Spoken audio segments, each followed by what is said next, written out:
सबसे पहले बोला आप जपें। अभी भगवान बता रहे थे ज्ञान के साथ विज्ञान होना बहुत जरूरी है। अब ज्ञान तो तुम लोग पुस्तकों में बहुत है,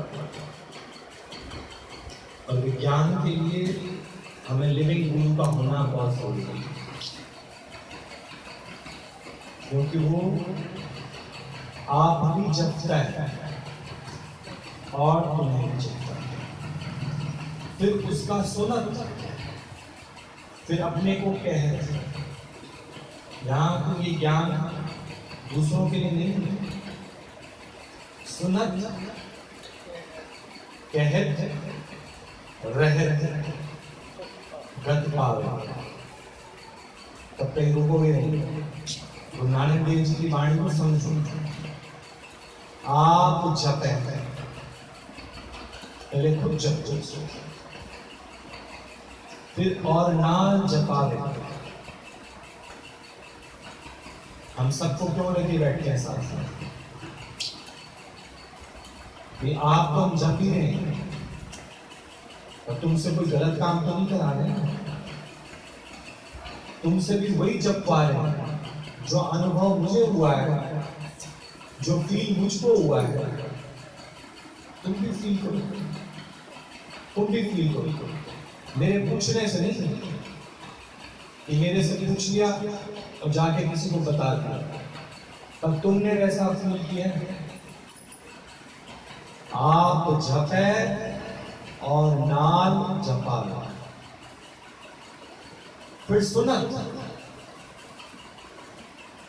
इन कानों को एक लिमिट है, ये ध्यान रखना। अब तो ये अनलिमिटेड रिचार्ज है। सबके जो रिचार्ज कर दिए ना उन्होंने लॉकडाउन को देखते हुए अनलिमिटेड कर दिया। खूब सुनो यहाँ से। पहले क्या सुनना पसंद करते थे? लिमिटेड बात। दादी मम्मा, दादी मम्मा, मम्मी, ये कान, ये सुनना बड़ा पसंद करते। बेटा एक बार मुझे माँ बोल दे, एक बार बोल दे बेटा। ये कहीं बेचारी मरती मर गई, एक बार तो माँ कह दो। भगवान सुनना पसंद नहीं है उसको। कभी बोला सुनत, कह, फिर अपने को कह, रहत। अपना वाला कोई बाहर गया हो तो टेलीफोन जब भी बजेगा तो क्या कहेंगे? किसी का बकुल का, फलाने का, फलाने का। अब फोन आने का अनएक्सपेक्टेड होगा, ऐसे हेल्प तो नहीं है। जाओ, किसका सुनना चाहते हो? मेरे पिया गए रंगून, वहां से क्या है टेलीफोन, तेरी याद सताती है। पिया का फोन सुनना चाहते हो, बच्चों की आवाज सुनना चाहते हो। तो ये लिमिट थी कानों की, आंखों की भी एक लिमिट थी। अगर तुमसे बोला जाए ना कि सुबह सुबह तुम किसको देखना पसंद करोगे, किसको देखना पसंद करते हो? झूठ बोलते हो। सुबह सुबह आंखें खुलती हैं तो सब नजर घूम जाती है। घर में सारे पूरे हैं, इनमें से कोई एक आध चल बसा तो नहीं। ये आंखें लिमिट में थी, आंखों की भी लिमिट थी, कानों की भी लिमिट थी। हद हद हर कोई चला, बेहद चला ना कोई। एक कबीर चला बेहद, उसने इन कानों से लिमिटेड रिचार्ज खत्म कर दिया। अब यहाँ पर केवल बेहद के नाद बजते। इन आंखों से बेहद के दीदार होते, क्योंकि हम अगर गुरु से ये सीख भी गए थे ना, भगवान देखो तो किसमें दिखाई देता था भगवान? जो हमारी बात माने, जो हमें प्यार करे। सब में थोड़ी भगवान दिखता है। अगर हम किसी के आदमी तो ये बोले तुम उसमें भगवान, अरे ना वो तो बहुत शराबी है, गाली देता है, मारता है, उसमें भगवान कैसे देखें? तो लिमिटेड आंखें हैं ना, इसलिए गुरु नानक साहब ने बोला सहस्त्र नयन हो, मतलब 1000 आंखें होते हुए भी एक आंख ऐसी नहीं है जो हरि का दर्शन करती है। हरि माने बोला नहीं, हरि हर एक में उस निराकार का जो दर्शन करता है। 1000 आंखों की भी बात हम अपने वाले को देखना चाहते हैं, नहीं? किसको देखना चाहती थी आप? अपने। किसको सुनना चाहती थी? अपने वाले। किसके बारे में बात करना पसंद करोगे? यहीं से ले लो एक एग्जाम्पल, लड़की की सगाई हो जाए तो लोग किसकी बात सुनना पसंद करते हैं? जो उसका फियांसी है उसके साथ, उसके बारे में बस। फ्रेंड से बात करेगी तो उसके बारे में नहीं, और अपने घर में बात करेगी उसकी फोटो भी उसी की लगाती है, तो लिमिटेड हुई ना। अनलिमिटेड कौन है? जिसने नाम रूप में जान नहीं फंसाई, जिसने नाम रूप की बात नहीं की, तो उसने हर घट में किसको प्रकट किया? भगवान। अभी आंख भी हमारी अनलिमिटेड है, किसकी कृपा से? गुरु की कृपा। ये नाक भी खुशबू किसकी करती है? भगवान। भगवान फील करते हैं, पहले करते थे भगवान फील, क्योंकि केवल पुस्तकों को पढ़ रखा था। जिसके घर में भी देख लो पुस्तकें बहुत थी, लिटरेचर बहुत था। ऐसे तो गधे के ऊपर लाद दो, महाभारत रामायण, उसको केवल अभिमान हो जाएगा। गीता के सारे श्लोक पता है मुझे, भागवत सारी आती है मुझे, पर क्या जीवन में है? जीवन में तो नहीं होती, जीवन में तो नहीं होती। तो अगर सिर्फ लाद लो अपने ऊपर शास्त्र और विज्ञान नहीं है, प्रैक्टिकल नहीं है, विज्ञान किसको कहा जाता है? बच्चे जो आपके साइंस पढ़ते हैं किसको कहा जाता है? विज्ञान। विज्ञान कहा जाता है जो थ्योरी साथ में लिखी हुई है उसको हम प्रैक्टिकल भी करके देखें। क्या मुझे कोई ये कह दे कि पेड़ एक लिविंग थिंग में आता है, तो मैं कैसे मानूं लिविंग थिंग में आता है? ना तो वो टाई लगाता है, ना बेल्ट लगाता है। तो बच्चे पूछते हैं लिविंग कैसे है? लिविंग ऐसे है कि वो जिसको भी ग्रोइंग पावर होती है, जिसकी भी प्रोग्रेस होती है, इसलिए वो क्या है? लिविंग। जो डेड हो जाता है लिविंग। तो ये हमें समझाता कौन है? टीचर। पर वहां सिर्फ शब्द लिखे हुए हैं, क्या कि tree is a living part of environment. सिर्फ वहां पर एक बात लिखी हुई है, पर इसको समझाया किसने हमको? टीचर। हमको उसका प्रैक्टिकल एग्जाम्पल किसने दिया? टीचर।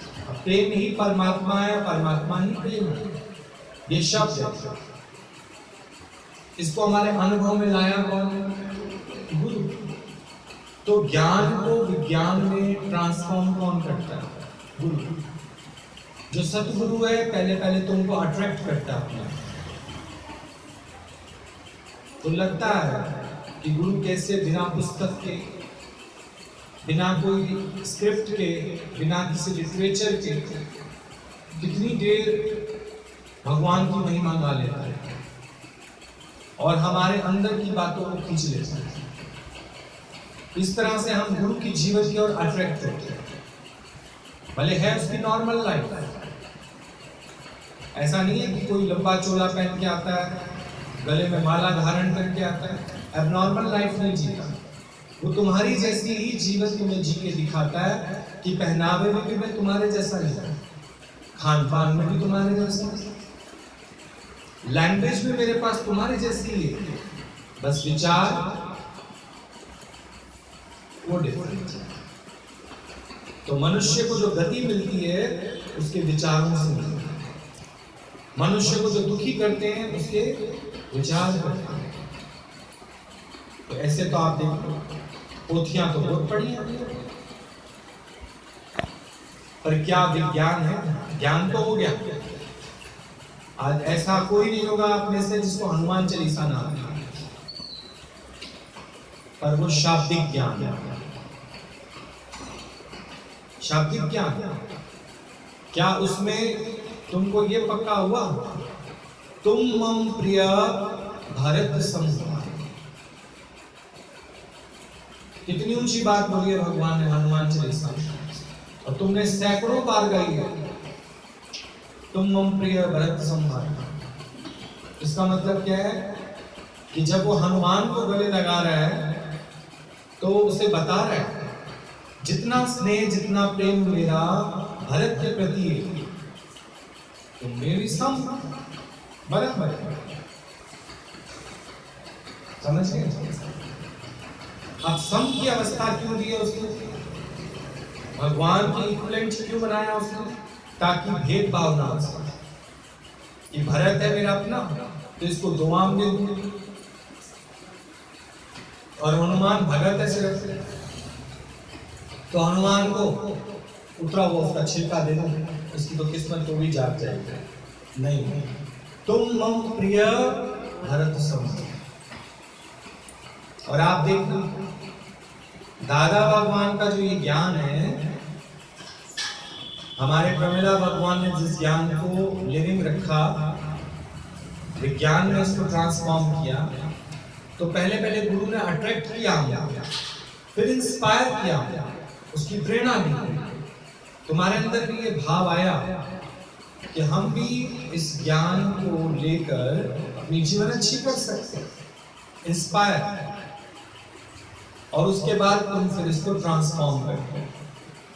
ट्रांसफॉर्म करने का मतलब होता है चेंज लाना, जिसको विज्ञान कहते हैं। जब तक चेंज नहीं आया तो वो तो पोथियों में लिखा ही पड़े शब्द।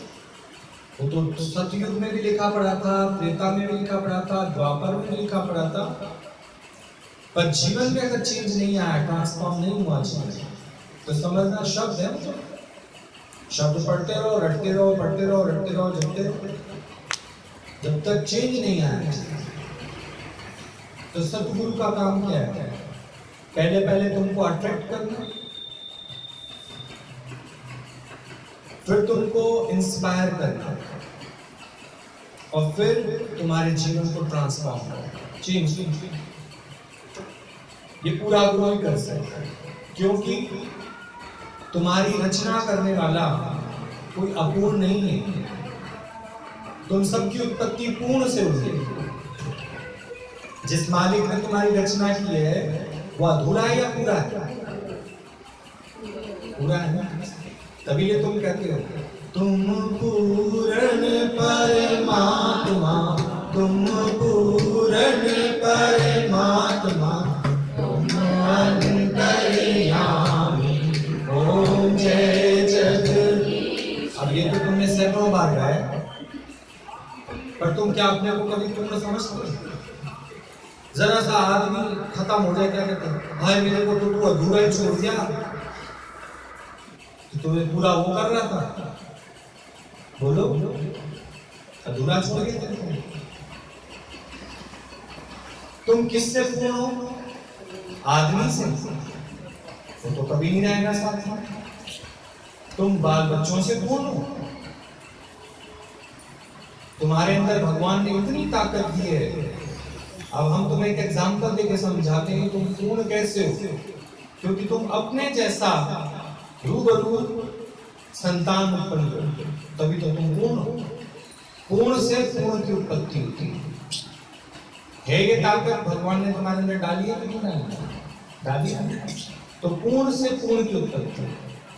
पर क्या आज सच बताना, जब तुम्हारे पास संसारिक पदार्थ नहीं होते तो एक डिप्रेशन का विचार ऐसे उड़ता उड़ता आता है, हमारी लाइफ में तो कुछ नहीं है, हम तो अधूरे हैं। दुनिया में देखो कितने लोग पूरे पूरे हैं। तुम उनका कंपैरिजन पता किससे करते हो? धन दौलत जमीन जायदाद, पर असल में वो अधूरे हैं। जिसने यही रियलाइज नहीं किया कि मेरे को चलाने वाला कौन है, कौन है चलाने वाला, और हम आसरा किसका लेके बैठे रहते हैं। हम अपने को पूर्ण कब जानते हैं, सोचो जरा से हमारी मन्नत पूरी हो जाएगी तो कब खुश होते हैं, कड़ा प्रसाद बांटते हैं, बूंदी के लड्डू बांटते हैं, तब तुम समझते हो आज ना मेरी मन्नत पूर्ण हो गई। अरे तू तो नहीं पूर्ण हुआ ना, मन्नत तो पूर्ण हुई फिर मन्नत आ जाएगी। इच्छाओं पे इच्छाएं, इच्छाओं पे इच्छाएं, इच्छाओं पे इच्छाएं, और जब तक तुमको सच्चे गुरु से सच नहीं प्राप्त होगा तुम हमेशा अपने आप को अधूरा जानते हो। जबकि तुम्हारी रचना किसने की है, पूर्ण है। भगवान पूर्ण है कि नहीं है बताओ। सारी दुनिया में अगर कोई पूरा है तो वो कौन है, तू है पूरा, तेरे काम पूरे, तू है पूरा, तेरे काम पूरे, हम अधूरे हर काम अधूरे, हम अधूरे हर काम अधूरे, तेरी हर बात नेकी भरी है, तेरी हर बात क्या गलत क्या सही है, हम कहें क्या गलत क्या सही, तू जो चाहता है होता वही है, तू जो चाहता है होता वही है, हम कहें क्या गलत क्या सही है, हम कहें क्या गलत क्या सही। अब तुमने संसार कितने भी वस्तु, विषय, व्यक्ति अपने साथ जोड़ लिए तो भी तुम देख लो कभी अपने आप को पूर्ण का एहसास हुआ, फिर एक नई चाह, फिर एक नई इच्छा, फिर एक नई डिमांड, और तो छोड़ो अब ये मेरे से प्यार नहीं करते, ये मेरा कहना नहीं मानता, अधूरे रहोगे जब तक तुमने योग किससे नहीं लगाया, पूरे से। तभी बोला पूरा सतगुरु भेजिया, पूरे सतगुरु से जुड़ो तो वो तुम्हें किसको रियलाइज कराएगा, पूर्णता।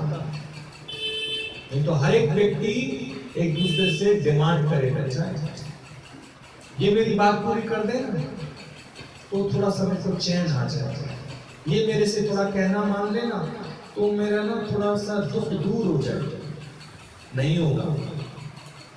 कितनों को तुम अपने इशारों पे चला लोगे, कितनों को, जबकि तुम्हें ये पता ही नहीं है कि तुम्हारी उत्पत्ति किससे हुई है, पूर्ण से। कभी तुमने देखा है मनुष्य का पुत्र चुहाओ, मनुष्य से जो पुत्र होता है वो मनुष्य, सुअर से सुअर, गधे से गधा, और भगवान से। तो तुम आज सच सच बताओ तुम किसकी उत्पत्ति हुई, कौन है तुम्हारा बाप? और जिसको अपने बाप का पता नहीं वो कौन हुआ, नाजायज। ये तुम्हें संसारिक बाप का नाम तो पता है, पर क्या तुम्हें एक्चुअल पता है कि तुम्हारा पिता परमेश्वर कौन है, किस मालिक ने तुम्हारी रचना की? वो पूर्ण है, वो पूर्ण है। कहां छिप के बैठ गया, तेरे ही अंदर छिप के, तेरे ही साथ, तेरा ही साथी, तेरी परछाई, तुझसे अलग नहीं है। हो सकता है तुमसे, फिर भी तुम उसको पुकारते हो, हरी आ जाओ एक बार, मेरा छोटा सा परिवार। अरे छोटा तो तेरा दिल है, थोड़ी थोड़ी बात पे तुम अपना दिल छोटा कर लेते, फिर एक दूसरे को समझाए दिल छोटा मत करो। अरे तू अपना दिल संभाल, नहीं, जिसका दिल छोटा होगा ना दूसरे को समझाएगा दिल छोटा मत कर, कुछ नहीं होता। और हमें लगता है वो तो संभाल लेगा, तुम अपना दिल चेक करो, पता लगे कि तुम्हारे हार्ट फेल ना हो जाए। तभी तो बार बार कहते हैं दिल छोटा मत करो। उस समय क्या होता है, इतना बड़ा दिल होता है, पंप कर रहा होता है, लेकिन जैसे जाता है मनुष्य हार्ट फेल होता है, दिल उसका छोटा हो जाता है, सिकुड़ जाता है। सर्दियों में तो तुम कभी भी अपना ECG करा के देख लो, सबके दिल क्या होने लग जाते हैं, सिकुड़ने लग जाते हैं, क्योंकि हमारे जकड़न रजाई में जाते तो कैसे कैसे सो जाते हैं, ऐसे करते दिल भी क्या हो जाता है, सिकुड़ जाता है। सर्दियों में अक्सर ये जितने भी अटैक्स आते हैं ज्यादातर कब आते हैं, सर्दियों में। बुढ़ों को तो सर्दियों में आते हैं क्योंकि इनके खून ठंडे हो जाते हैं, तो सिकुड़ जाता है। कभी बार बार हम तुम्हें कहते हैं दिल छोटा, दिल है छोटा सा, छोटी सी आशा, जिसकी आशाएं छोटी हैं उसका दिल भी क्या हो जाता है। पर हम तो सन ऑफ गॉड, मेरी उत्पत्ति किससे हुई है, परमात्मा से। मेरा ध्यान रखने वाला कौन है, भगवान। मेरा फ्रेंड कौन है, भगवान। सब कुछ मुझे किससे मिलता है, भगवान से। मेरी देख रेख कौन करता है, मेरे पर 24 घंटे किसका कैमरा ऑन है, भगवान। मेरी जिह्वा पे कौन बैठा है, तो बस लिमिटेड से अनलिमिटेड रिचार्ज हो गया। इन आंखों से अगर दीदार चाहूं तो सिर्फ परमात्मा तेरा, मुझे इन आंखों से और कुछ नहीं देखी, तू ही तू दिखे बस। इन कानों से सुनूं तो बस तेरी बाणी, और कुछ नहीं सुनना और कुछ हो गया अनलिमिटेड रिचार्ज। नहीं तो अपने वालों की आवाज सुनना, अपने वालों को देखना, अपने वालों को खाना, अपने वालों में ही पड़े रहते हैं साथ। हद हद हर कोई चला, पर बेहद चलाना। बेहद तो कौन चलते जब हमें पता लगता है कि हम कौन है, हम क्यों छोटी छोटी बात की डिमांड कर रहे हैं, क्यों एक दूसरे से मांग रहे हैं, मांग के चल रहे हैं। तो अपने बाप की बेइज्जती कर रहे हैं, अपने पिता परमेश्वर की बेइज्जती कर रहे हैं, जरूरत ही नहीं। आरती गा के भी अगर मांग लिया तो समझो तुमने फिर पूर्ण समझा ही नहीं। तो हमने केवल किताबें पढ़ ली, शब्दों का ज्ञान कर लिया, पर विज्ञान नहीं है, समझ में नहीं है, हमारे निश्चय में नहीं है, रट्टा लगा रहा है। जैसे मैथ्स के सवाल को कोई रट ले, और जब पेपर में नहीं कर क्या सकता, क्योंकि तू तो रटा हुआ। अब रट के ऊपर वाला पार्ट नीचे कर दे, नीचे वाला पार्ट ऊपर कर दे, पर पेपर चेक करने वाला समझ जाएगा ये तो रट्टा लगा रहा है। 675 ऊपर आना चाहिए, इससे नीचे लगा रहा है। तो एग्जामिनर पता लगा लेगा कि इसने केवल रट रखा है। अब तुम भी देख लो कितने तपी जपी शास्त्र पढ़ने वाले, भगवान के नाम पे हाथ हुला करने वाले, दिखने में आता है कि ये बहुत बड़े भगत हैं, पर जीवन में थोड़ी सी भी माया की हालत आती है तो क्या होता होगा, हाय तौबा मच जाते हैं, हैरान परेशान हो जाते हैं, रोते हैं, बिलखते हैं, कई कई दिन खाना नहीं खाते, आपस में लड़ाई झगड़ा करते हैं। तो समझ जाना इनको केवल ज्ञान तो है पर विज्ञान नहीं है, और बिना विज्ञान के आपका एग्जामिनेशन पास नहीं माना जाएगा, क्योंकि थ्योरी के साथ साथ प्रैक्टिकल होना, क्लियर होना बहुत जरूरी है। तभी बोला आप जपे और नाम जपावे, सुनत कहत रहत गति। तुम्हें गति तभी मिलेगी जब तुम्हारी रहनी में ये ज्ञान है। रहनी में ज्ञान नहीं है तो फिर चौतरफी माया ही बने। जब मेरे पास केवल गुरु का विचार, जैसे गुरु ने आज समझाया तो पूर्ण हो, अपूर्ण व्यक्ति को कोई डिमांड नहीं, कोई इच्छा नहीं, किसी से कोई इच्छा नहीं तो कोई झगड़ा भी नहीं, किसी से कुछ चाहिए नहीं तो किसी में कोई बुराई नहीं दिखती, किसी से कोई डिमांड नहीं तो कोई भटका नहीं। मनुष्य भटकता कब है, जब उसको कोई चाहता है, और जब उसको कोई चाहती नहीं तो भटकता ही नहीं। उसको कभी ये नहीं भूलता I am son of God. संसारिक माँ बाप नहीं पता लगता, हमको केवल एक ही बात पता लगती है, I am son of God. हमारी उत्पत्ति किससे हुई है, पूर्ण से, इसलिए हमें कभी कमी आई नहीं। आइए तो बता दो। और देखने का नजरिया हमारा जो है ना थोड़ा कमजोर है। तुम कंपैरिजन किससे करते हो? संसारिक पदार्थों से। नहीं, अब संसारिक पदार्थ तो देखो, कबीर के पास कितने थे और उसके बाद नाम की दौलत। सूरदास के पास कितने सुधा आंखें, मीरा के पास कितने थे, कितना गोल्ड पहन रखा था उसको, क्या पहनी थी? तुलसी माला और एक व्हाइट साड़ी पहनी थी। मीरा कितनी अमीर थी बताओ? नाम की अमीर थी, नाम की दौलत थी उसके पास। फिर कभी मीरा ने कभी ये बोला मेरा आदमी मेरा ध्यान नहीं रखता, मेरे ये सैनिक लोग मेरे को सलाम नहीं करते, कुछ नहीं। उसने किससे योग लगा लिया? पूर्ण से। जब तक तुम पूर्ण से अपना योग नहीं लगाओगे तुम्हें दुनिया वाले फिर क्या बोलेंगे? नहीं, तुम्हें कहेंगे ये करो तो सुख मिलेगा, ये करो तो सुख मिलेगा। वो तुम्हें अपूर्ण रियलाइज कराएंगे कि तुम अपूर्ण, अपंग। कोई तुम्हारे जीवन में आएगा तब तुम्हें खुशी मिलेगी, अदरवाइज तुम्हें खुशी नहीं। लेकिन ज्ञानी क्या कहता है? मेरी खुशी मेरे पास है, मेरी खुशी मेरे पास है।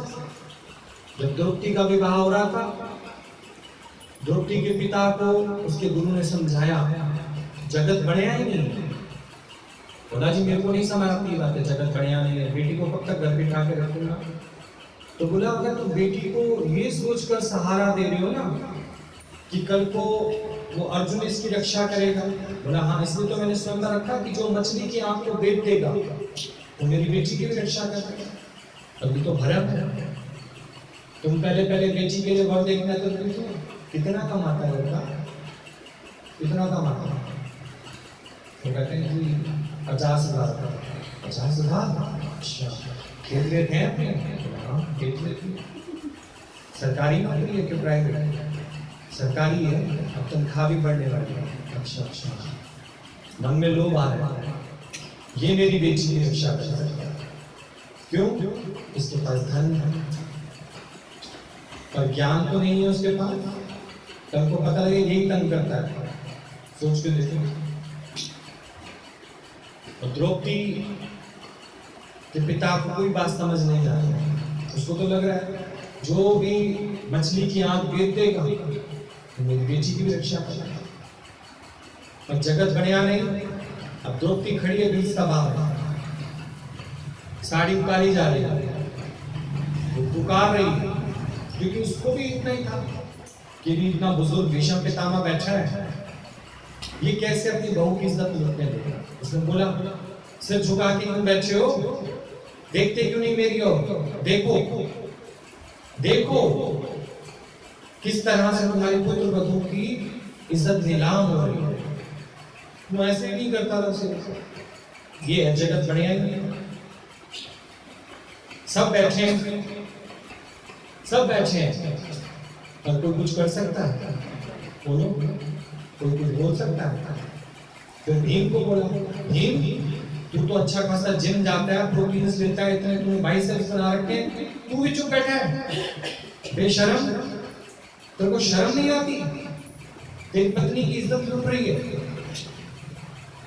भीम भी सिर्फ ऐसे कर रहा है, लेकिन तो जगत बढ़िया है। तुम जिनके आसरे बैठे हो ना, जब विपदा आएगी तो विपदा को काटेगा तेरा वो पूर्ण जिसने तेरी उत्पत्ति की। कोई कुछ नहीं कर सकता। जब वेंटिलेटर पे पड़ जाते हो तो तुम्हारे अपने वालों को भी मिलने नहीं दिया जाता। तुम कहते एक बार बता दो, क्या कर लोगे तुम लोग? एक बार देख के बताओ क्या कर लोगे? मशीनें लगी पड़ी है, उसका मुंह बंद है, नलियां फंसी हुई है, तुम क्या कर लोगे अंदर? सोच के देखो, सारा परिवार आ जाता है देखने, लेकिन कुछ कर पाता है? तब उसको अंदर में रियलाइज होता है कि जगत बढ़िया ही नहीं है। जिस जगत के आधार पर मैं बैठा हूं तो मुंह नीचे लटका के बैठे, कुछ नहीं कर सकता। लोगों को एक पति होता है, मेरे को कितने पति हैं? 5, और एक भी इस समय खड़ा होकर मेरी रक्षा नहीं कर सकता। फिर उसने अपने पूर्ण को पुकारा, कब उसको समझ आया कि मैं जिसके आधार पर बैठी हूं ना, ये तो कभी बने ही नहीं। ये सब किसकी ताकत से चलते हैं? परमात्मा पे। और आज परमात्मा ने इनसे ताकत छीन ली है, मुझे भ्रम तोड़ने के लिए, मेरा घमंड तोड़ने के लिए कि मैं जिनके आधार पर यहाँ आई हूं ना, ये एक भी बिना हुक्म के खड़े नहीं हो सकते। उसके साड़ी में से प्रकट कर दिया कि साड़ी इतनी बढ़ा दी उसकी कि उसको नग्न होने नहीं दिया। तब जब उसने ज्ञान का विज्ञान किया, प्रैक्टिकल उसने जब माना कि नहीं, तू ही पूर्ण है, तू ही पूर्ण है, तू ये कार्य कर सकता है। मुझे तो लगा ये कार्य कर सकते हैं क्योंकि ये सारे धनुर्धारी धर्मराज है, इसके अंदर बॉडी बिल्डर है, ये कर सकते हैं, हम इनके सहारे बैठे रहते। और अब भी देख लो तुम, अंदर में जो तुम्हारे को अज्ञान है वो यही तो है। पापा खिलाते हैं, मम्मी खिलाती है, भाई खिलाते हैं, बहन खिलाती है, परमात्मा की दात खिलाती है। कौन खिलाता है? कौन चलाता है? कौन तुमको दुलार करता है? बाकी तो सारे स्ट्राइक पर हैं, सब हाथ बांध के ऐसे बैठ जाओगे, जिस समय हुक्म होगा कोई कुछ नहीं कर सकता। कर सकता है कोई कुछ नहीं कर सकता। द्रौपदी का केस तो सबको ही पता है, ये नहीं पता कोई कुछ कर सका? अब पिता को क्या लगा, जो चिड़िया की मछली की आंख बेच सकता है, वो मेरी बेटी की रक्षा कर सकता है। मछली की आंख तो बेच सकता है, लेकिन जिस बहन से तुम किसी का हाथ किसी के हाथ में दे रहे हो ना, वो तेरा घमंड जरूर टूटा कि नहीं टूटा? हम सबका टूटा। हम सब जिनके आधार पर बैठे हैं, ये सब के सब जड़ हो जाते हैं उस समय। जब हम पे विपदा आती है, मुसीबत आती है, तो कौन हमारे साथ खड़ा होता है? भगवान। समझे क्या बोलते हो? में अपना भगवान ही होता, बाकी कोई नहीं होता। हाँ।